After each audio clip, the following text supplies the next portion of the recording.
សួស្តីអរុនសួស្តីពុកម៉ែបងប្អូនចាហូបនំបញ្ចុកខ្មែរជាមួយនាងខ្ញុំចារសជាតិឈ្ងុយឆ្ងាញ់ចា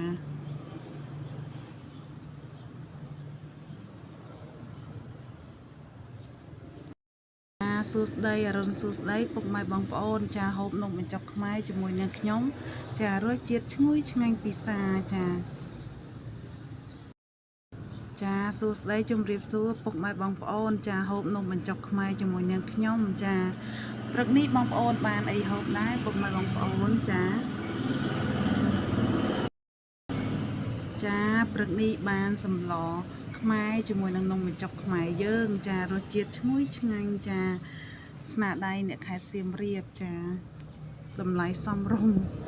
ឆ្ងាញ់ម្ទេសមកក្រើបមកពិតជាឆ្ងាញ់មែនទែនចា